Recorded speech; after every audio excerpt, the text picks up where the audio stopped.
Thank you and welcome to the show this morning. The topic this morning is Shoney's and minority affairs. And we're fortunate to have with us the Vice President for Community and Corporate Relations at Shoney's, Miss Betty Marshall. And Miss Marshall, let me welcome you to the show this morning. Thank you, Dr. Haney. It's a pleasure to be here. Miss Marshall, I might have put community before your corporate Vice position, President of Corporate and Community Affairs. That's quite all right. And let us have you to give us some information as to how you became the Vice President for Corporate and Community Affairs at Shoney's. That's a very, very important and a very, very impressive position.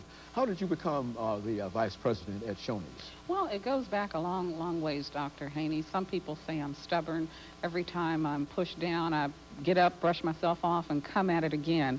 I'm a native of Youngstown, Ohio, and I attended Youngstown State University there. At the age of 19, I had a very exciting opportunity, and that was to work at the General Motors Corporation in their Fisher Body division under their affirmative action program. This gave me the ability to work within their personnel and labor relations department and to get a feel for a Fortune 500 company from the inside. I was with General Motors for approximately 5 years. During that period, I married and eventually went on maternity leave. And lo and behold, while I was on maternity leave, there was a full-blown recession. By the time I was ready to come back from maternity leave, there was no position to come back to. At the same time, my first marriage dissolved, and before I knew it, I had gone from bringing in a pretty lucrative salary at a very young age to having no money coming into the household and having a very young child.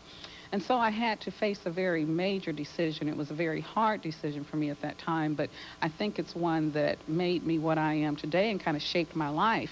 And that decision was to feed my child and clothe her, and so I had to go down and apply for welfare benefits.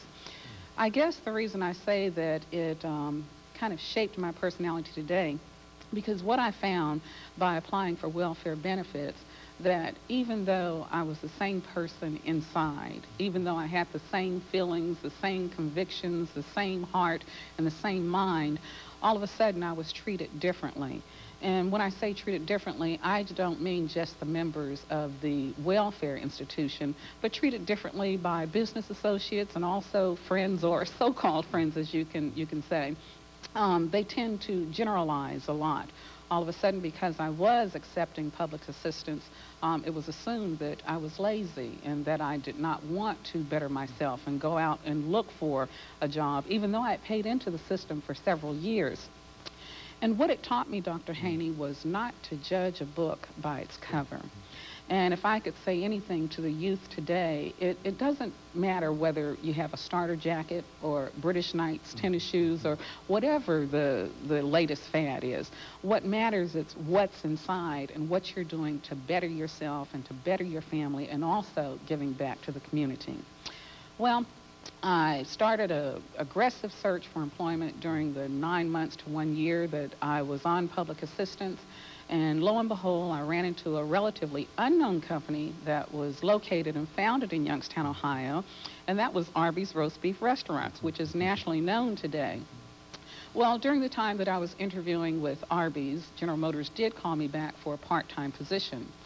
My parents and my friends thought that I was a little bit insane because I was still pursuing Arby's, even though the salary that they were offering was a little less than 1/3 of what the part-time position at General Motors would have paid.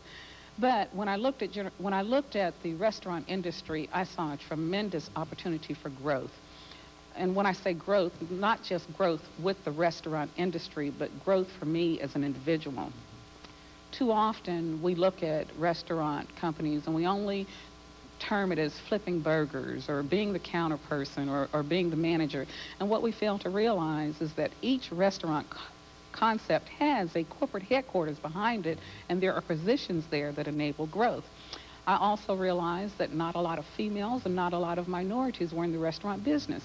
So I chose to go with the dark horse at that time and to put all my bets onto Arby's. I was with Arby's for several years. In the late 1970s, Arby's was purchased by Royal Crown Cola, and their corporate headquarters were relocated to Atlanta, Georgia.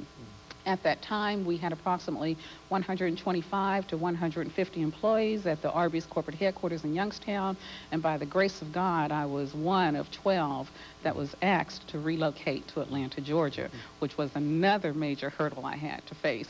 I wasn't bringing in a great salary, and here I'm moving to a larger city that certainly the spending habits were different, the cost of living was different, but I was looking more long-term and what I could do within Arby's, Inc. Arby's provided me with the chance, as being one of the 12 to go down, to really see a corporation begin from the ground floor all the way to the top floor.